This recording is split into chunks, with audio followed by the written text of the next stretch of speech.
Well, it is wonderful to see you all on this first Sunday in the season of Advent. We have as our theme for the Advent season, as you heard Reverend Orr reference earlier, we have gifts to open. We have gifts to open. And as I think about that theme, I think, of course, we're all sort of in the mode of thinking about gifts now. We probably have gotten lots of emails about Black Friday, which oddly began on Thursday and probably ends today, and Cyber Monday, which began yesterday and probably ends on Tuesday or Wednesday, if you can believe the emails. But the gifts that we're thinking about in our worship services are a bit different than that. These are the gifts that come to us with the birth of the Christ child. These are gifts that we have to open, that are gifts that we receive in Christ. As I think about that, I remember a story that Bishop Sally Dick told a number of years ago. It was the story of a little girl who surprised her parents with gifts under the tree. Now, she was very small, but here she had somehow acquired gifts for them, and she had wrapped them. And they were especially surprised when they opened them. The mother opened her gift first, and there was a beautiful pair of silver earrings that looked oddly familiar. And then her dad opened his gift, and there was a beautiful silk necktie that he knew he had seen somewhere before. And so they asked her, "Where did you get these gifts?" And she said, "I got them out of the old cedar chest." They were gifts they had already received, but they had forgotten about them. Somehow they had put them aside. They got covered up. They sort of were set over in a place where they just were forgotten, and they had to receive them again.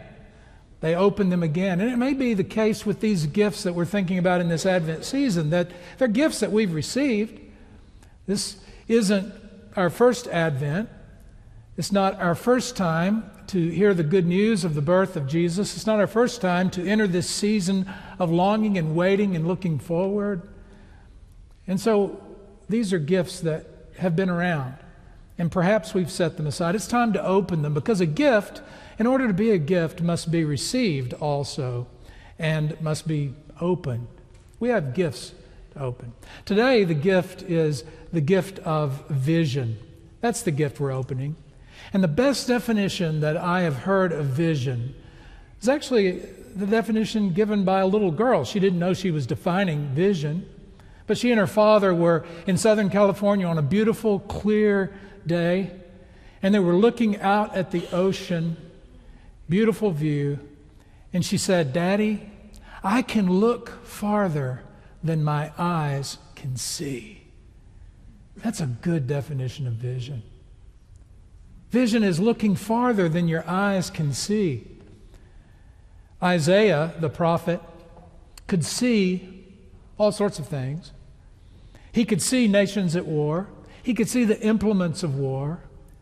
But Isaiah had vision, and his vision allowed him to look farther than he could see, to see a transformation where nations would not be at war anymore. A transformation where the implements of war would be transformed into the implements of peace and prosperity, where the swords would be beaten into iron plows, and where the spears would be reshaped into pruning tools for pruning trees and vines. He could look farther than his eyes could see. That's vision. When I think about this gift of vision, to get at that and for us to think about what that means in relation particularly to transformation, because that's what it's tied to, I want to bring into the conversation a couple of words. Now, these are new words in the English language, relatively new. The first word entered our language in 1984, and that word is repurpose. Repurpose. Prior to 1984, as far as the linguists know, the word was never in use. Repurpose. Now, if you want to know what repurpose means, go to Pinterest and enter it in the search engine, and you will find multitudes of examples of repurposing. It's taking something that has one purpose and then transforming that to use for something else, to give it a new purpose. That's repurposing. It's a new word, 1984. 10 years later, in 1994, another word came into our language, upcycling. Upcycling. Now, if you want to know what upcycling is about, then turn on HGTV. And especially Flea Market Flip. The Flea Market Flip is where the contestants go and they find something in a flea market, doesn't have much value, and then they upcycle it. It becomes something else. Sometimes it's repurposed.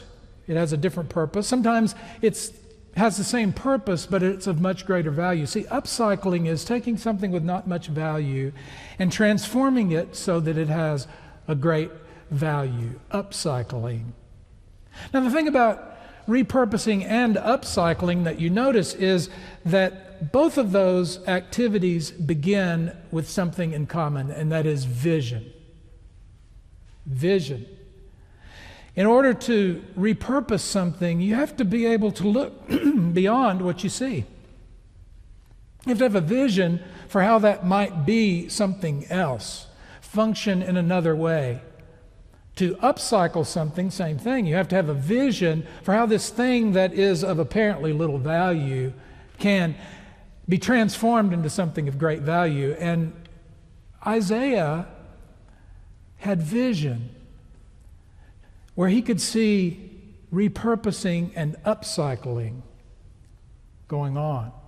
Transformation from one thing to another, from one purpose to another, from something of lesser value to something of greater value.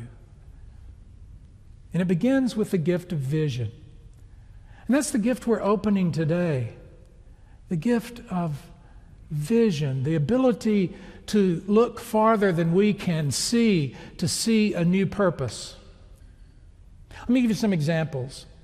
It's 1943, the middle of World War II, and they're trying to develop, that is, they being the researchers, are trying to develop a synthetic rubber because rubber is scarce. And those of you who are old enough to remember the rationing and the collection of used tires and so forth during the war effort will remember that. And so the effort in 1943 was this frantic effort to find a usable, durable synthetic rubber. In this particular instance, the researchers were experimenting and they created this very, very thick liquid that had very strange properties. If they dropped it, it would bounce. And if they put it on newspaper, it would pick up the newsprint on this odd substance. It would stretch a long way, but if you stretched it quickly, it would break. It was useless as synthetic rubber.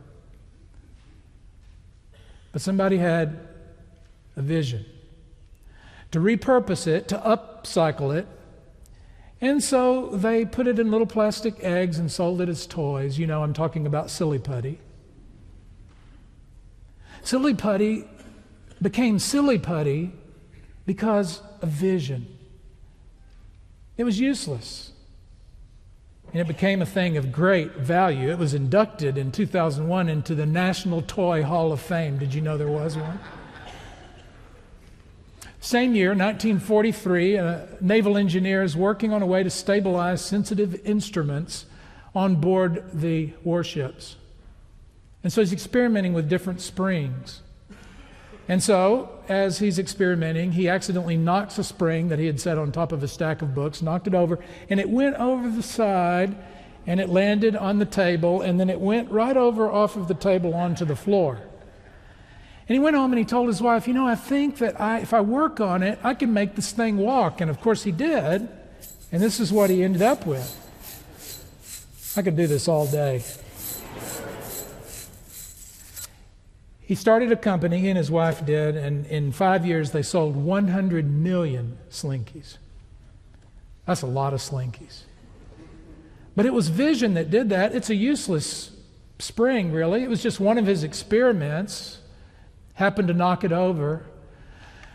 And instead of just picking it up and going about his business, he had vision. He could look beyond what he could see, and he repurposed it, he upcycled it, and it became the hit that it still is all these years later.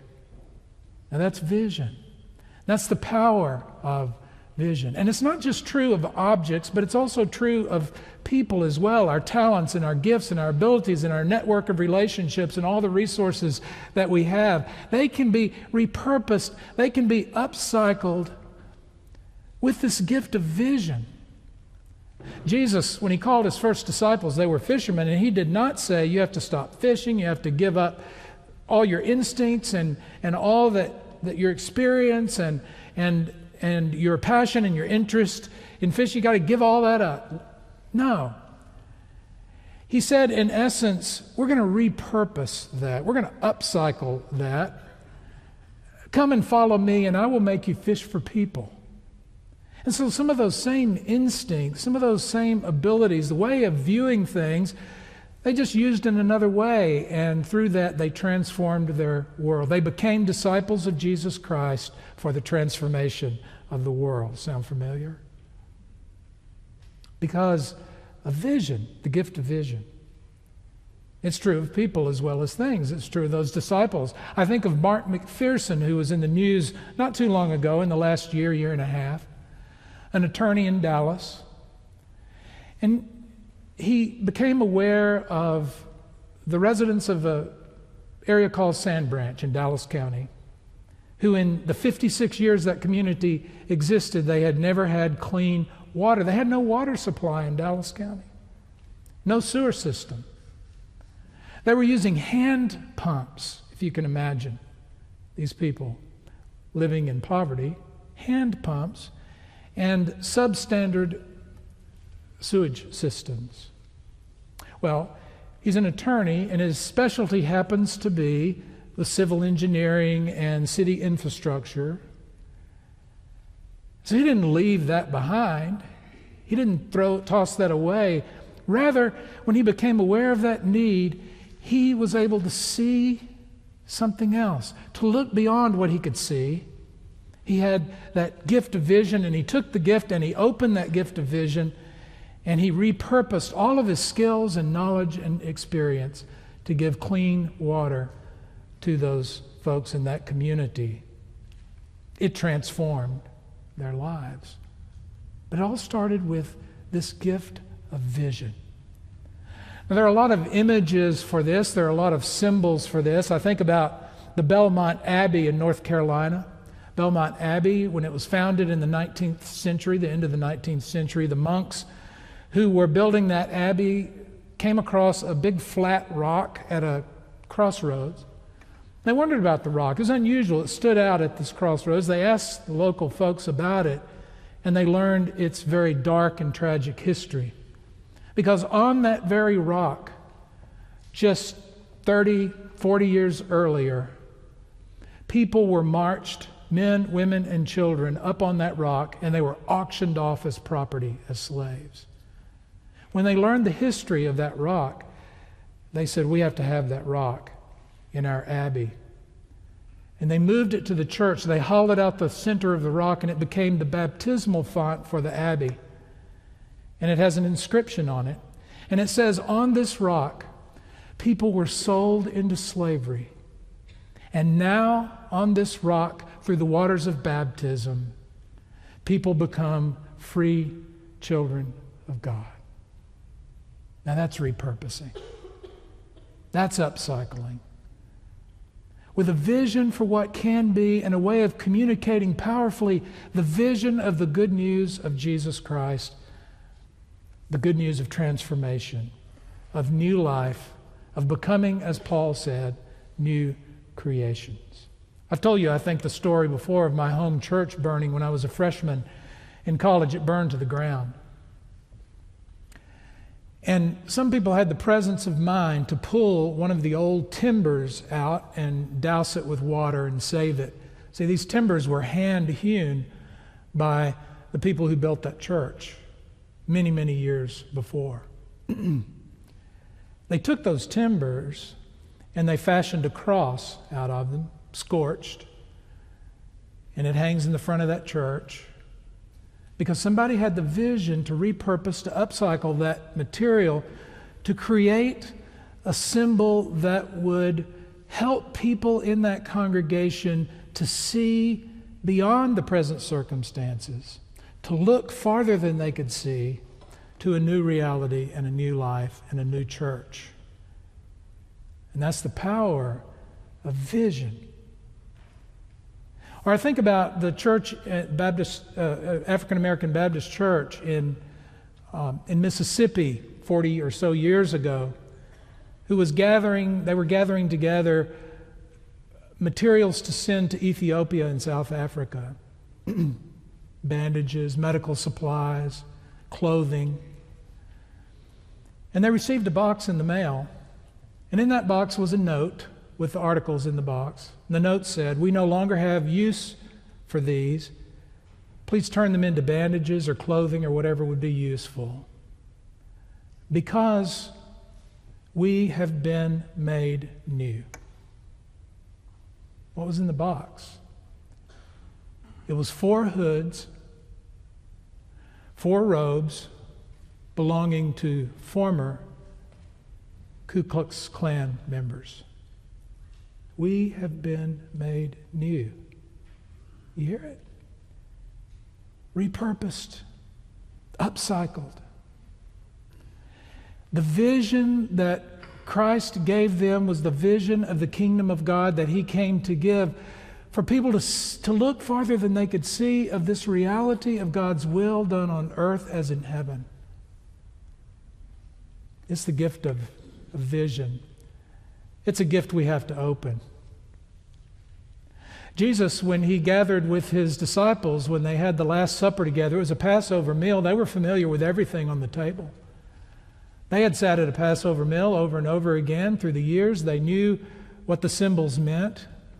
But Jesus took the bread and He repurposed it, upcycled it.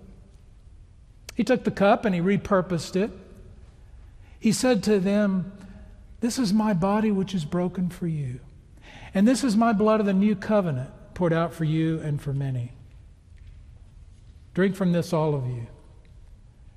And as often as you do it in remembrance of me."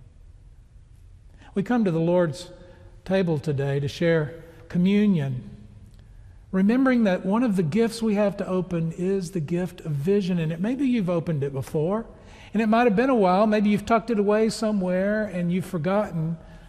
But it's that gift of vision that has the power to take what's in your hands, your abilities, your talents, your resources, your network of relationships, whatever it is, your interest, your passion, all of that. Christ doesn't call us to forsake or throw that away. He calls us to repurpose it, to upcycle it in a way that will transform. And goodness knows we need that. Our communities need that. Our nation needs that. We so much need the gift of vision to look farther than we can see. And a vision for what we can do with what God has given us. Amen.